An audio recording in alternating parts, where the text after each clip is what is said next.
Hey, this is Zeb. I'm here with another interesting guitar. I'm a big fan of Gibsons. I love vintage Gibsons. I like the old ones. I think it mostly has to do with the design and the production at that time. Of course, it has a lot to do with aging.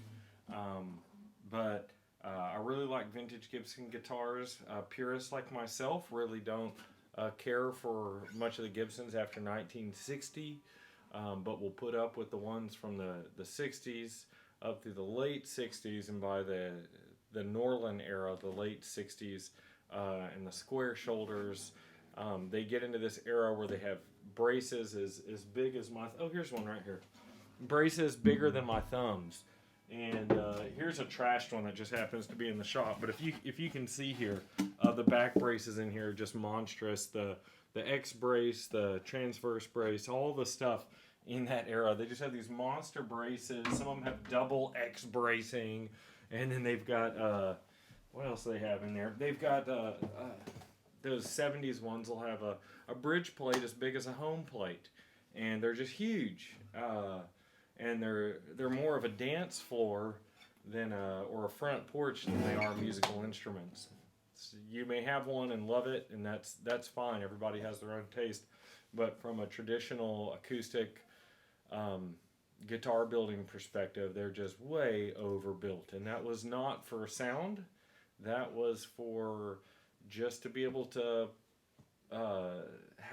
not worry about them coming back for warranty issues. So they just overbuilt them, made them way too stiff. And the stiffer the guitar is, the less it can respond to the vibration of the strings, especially the harmonics and all that kind of stuff. So, which brings me to this guy.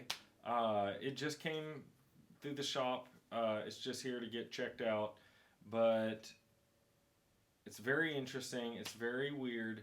And it surprised me. I've seen pictures of these. I've never actually touched one. I don't think I've even been in a shop where they've had it. And if they had, I was never interested in picking it up. But here we are.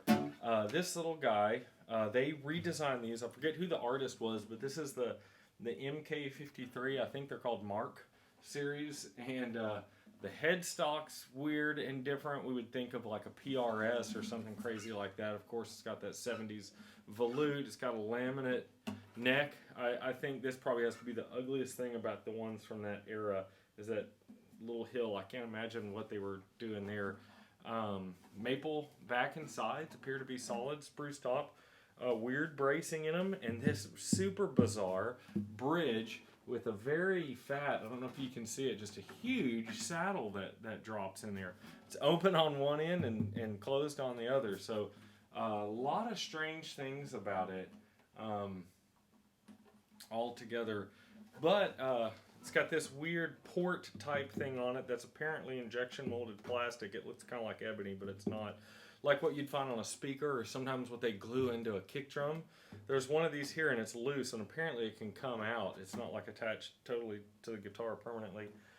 Beautiful construction on the inside. It's got a huge block in here, like some of the modern builders that extend further back for extra stability. So this is more of like a boutique design than what you'd expect from Gibson, especially for that era. I guess they saw a lot of other companies, startups, all the builders that were popping up at that time, all the small builders, and maybe thought they would try to do something different. I don't know, but I know it wasn't terribly well received. I've never read anything good about it. Back to me. Here I am holding one for the first time, and I am pleasantly surprised. I think a lot of the other stuff going on during that time wasn't well thought out. It seemed like they definitely built this with intention for a particular sound, a particular style. So kudos to them for trying something different. I'm going to give you a sample here and see how it sounds. You're going to hear a lot of just very forward, strong, fundamental sound. It's very different. It works really well for fingerstyle, but it's a very bold sound. Not a lot of overtones, but a lot of sustain. Almost reminds me of like one of my favorite arch tops or something. Not what I'd expect when I look at this. So here we go.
pick up on the volume on your end, but it's a pretty strong sounding guitar. This one's held up really well. All the geometry is really good. It doesn't look like it has a neck reset, so that means it's been just taken good care of, and that weird neck joint has held up. So if you're looking for an interesting vintage guitar, don't count these out. Try one out. It might be the sound you've been looking for. I was pleasantly surprised. It wouldn't work for most of the type of music that I play, but I could definitely see I will no longer look down upon anybody who loves one of these. So yeah, if you enjoyed this, please hit the thumbs up at the bottom, the like, and that will let other people see this video and let them know, let the algorithms know that somebody else might actually want to watch it.